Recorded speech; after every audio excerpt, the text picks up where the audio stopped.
You might think that following your heart and taking immediate action during grief is the right path forward. But did you know that recent research suggests the opposite? Studies on grief recovery show that slow, thoughtful decisions actually protect your health, finances, and emotional well-being far better than rushing into changes during those early, raw months. If you've recently lost your spouse or are supporting someone who has, I want you to stay with me until the end. You'll discover 5 critical mistakes that can derail your healing journey. And more importantly, you'll learn gentle, research-backed alternatives that honor both your grief and your future well-being. Here's something most people don't realize. Grief isn't just emotional. It's a full-body, logistical, financial, and health challenge that affects every aspect of your daily life. Have you noticed how difficult it's become to make even simple decisions? Or how overwhelming basic tasks feel when you're already carrying the weight of loss? You're not alone in this experience. Research shows that certain decisions made during early widowhood can lead to lasting regret, financial hardship, emotional stagnation, and even worsening physical health. But here's the encouraging news. Understanding these common pitfalls can help you navigate this painful chapter with more dignity, clarity, and fewer regrets. Are you feeling pressure to make major financial moves quickly?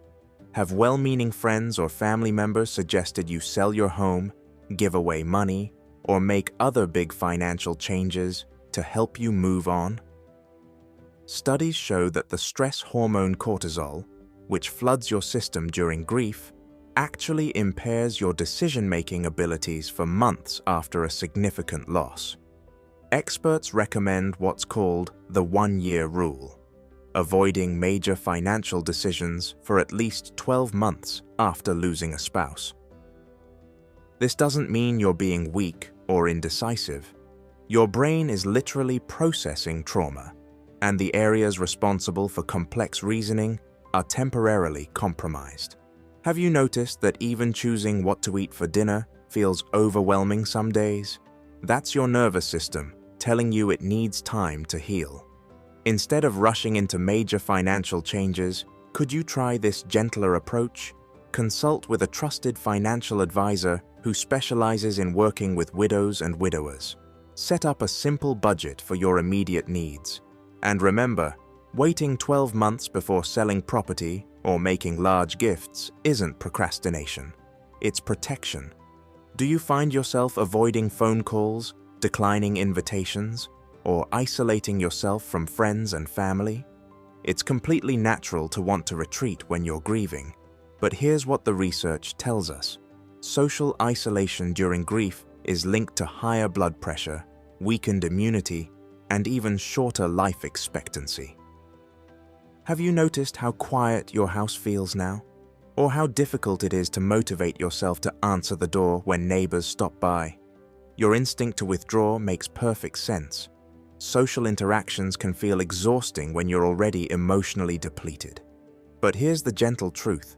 Small steps toward connection can actually support your healing process. Could you start by answering just one phone call this week? Or perhaps sitting on your front porch for a few minutes when you see a friendly neighbor? Even brief interactions help signal to your nervous system that you're still part of a caring community. Research from Harvard's study of adult development shows that people who maintain social connections during grief recover more quickly and report better overall health outcomes. You don't need to host dinner parties or attend every social gathering. Simply staying connected in small ways can make a meaningful difference. If any of this sounds familiar to you, I'd love to hear from you in the comments below. Are you struggling with financial decisions or feeling isolated? Comment, "I'm here," so our community can support you. Your experience matters, and sharing it might help someone else who's walking this difficult path. Are you skipping meals because cooking for one feels pointless? Have you stopped attending medical appointments or given up on exercise routines you once enjoyed? When you're grieving, it's easy to let your physical health slide. But here's what you need to know. grief actually increases your risk of heart disease, immune dysfunction, and cognitive decline.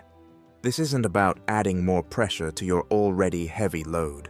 It's about understanding that taking care of your body is one of the most loving things you can do for yourself during this time. Have you noticed how fatigue seems to follow you everywhere? Or how your appetite has completely changed? These physical symptoms aren't just part of grief.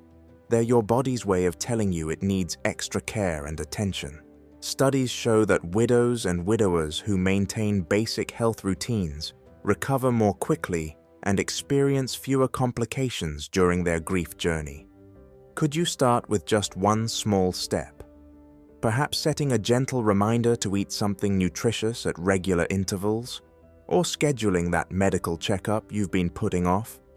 Your body is working overtime to process this loss, and it deserves the same compassion you'd show a dear friend going through a difficult time.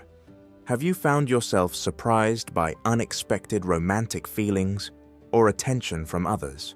Are you wondering if it's too soon to consider dating, or feeling guilty about having those thoughts at all? This is another area where grief can create confusion and vulnerability. Research on grief recovery shows that entering new romantic relationships before processing your loss can actually complicate your healing journey. When you're grieving, you're emotionally vulnerable in ways that might not be immediately obvious to you. Have you noticed how your judgment about people and situations feels different now? This isn't about following arbitrary rules or letting others dictate your timeline. It's about protecting yourself during a period when your emotional radar might not be as sharp as usual. Grief counselors warn that people experiencing loss can be more susceptible to emotional manipulation or may seek relationships for comfort rather than genuine connection.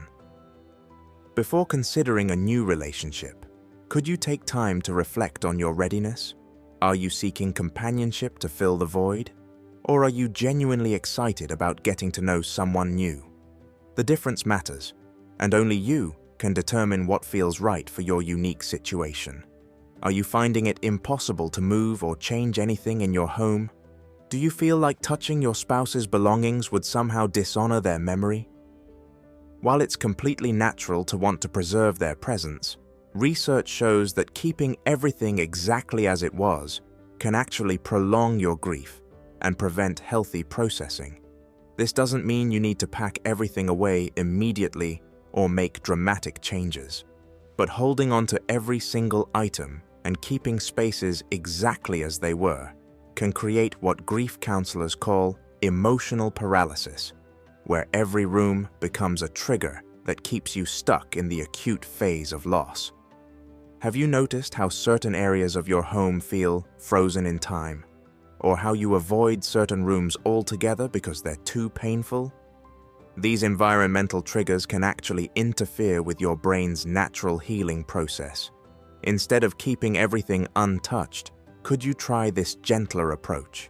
Keep a few deeply meaningful items that bring you comfort rather than pain. Gradually sort through belongings at your own pace, perhaps creating memory projects like photo albums or donating items to causes your spouse cared about. This isn't about erasing their memory. It's about carrying their love forward in a way that allows you to heal. Let me share some important research that validates what you might be feeling.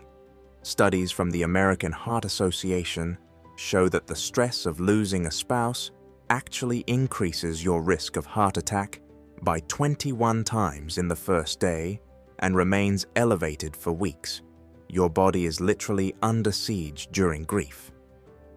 Social isolation research from Brigham Young University found that loneliness and social isolation can be as harmful to your health as smoking 15 cigarettes a day.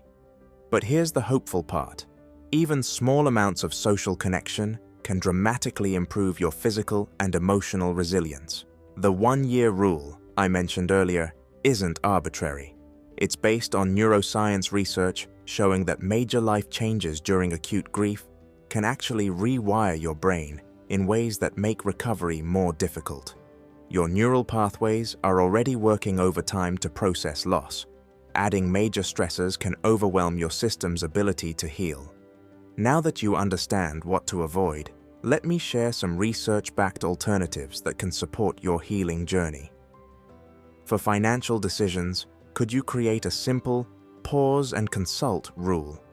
Before making any major financial move, wait 72 hours and discuss it with a trusted advisor. This small buffer can save you from decisions you might later regret. For social connection, start incredibly small. Could you commit to one brief interaction per day? This might be as simple as saying hello to a cashier, responding to one text message, or sitting outside where you might encounter a neighbor. You're not committing to lengthy conversations, just gentle reminders that you're still part of the world. For your health, focus on basics rather than major changes. Could you prepare simple, nutritious meals even if you're not hungry? Set reminders to drink water throughout the day. Take short walks, even if it's just to your mailbox. These small acts of self-care add up to significant healing over time. Are you feeling overwhelmed by all this information? Remember, you don't need to address everything at once. Grief recovery isn't linear, and there's no correct timeline for healing. Some days will be harder than others, and that's completely normal. The key is making choices that support your long-term well-being, rather than just providing temporary relief. Have you noticed that some coping strategies feel helpful in the moment, but leave you feeling worse later? That's your wisdom guiding you toward healthier patterns. You have more strength and resilience than you might realize right now. Every small step you take toward caring for yourself is an act of love, both for yourself and for the memory of your spouse. One of the most important things to remember is that you don't have to navigate this alone. Have you connected with other widows or widowers who understand what you're experiencing? Sometimes talking with someone who has walked this path can provide comfort and practical wisdom that well-meaning friends and family simply can't offer. Many communities have grief support groups specifically for people who have lost spouses. These aren't therapy sessions. They're gatherings of people who understand the unique challenges of rebuilding life after such a significant loss. Could you consider exploring what's available in your area? Here's what I want you to remember. Moving forward isn't about forgetting your spouse or getting over your loss. It's about learning to carry their love with you in a way that allows you to live fully and purposefully. They would want you to thrive, not just survive. The decisions you make during this difficult time will shape your future in ways you might not fully realize yet. By avoiding these 5 common mistakes, you're giving yourself the best chance to heal with dignity and to honor both your grief and your future. You have the wisdom to navigate this journey. Trust yourself, be patient with the process, and remember that healing doesn't mean forgetting. It means learning to live with love instead of just loss. If you're still with me and found this helpful, I'd love to hear from you. Like this video if it provided some clarity during a difficult time, and subscribe for more gentle, research-backed guidance on navigating life's challenges with grace and wisdom. Comment "moving forward" below if you're ready to take one small step toward healing. Let's support each other in this community. Your journey matters, and together we can carry our love forward in healthy, hopeful ways. Remember, you're not just surviving this loss, you're learning to live fully again, one gentle step at a time. Your future self will thank you for the compassionate choices you make today. Grief is not something you get over, it's something you grow around. Every day you choose healing over harm, connection over isolation, and hope over despair. You're honoring both your loss and your future. You have everything you need within you to navigate this journey with grace, dignity, and ultimately, renewed joy. Take care of yourself. You matter, your healing matters, and your story is still being written.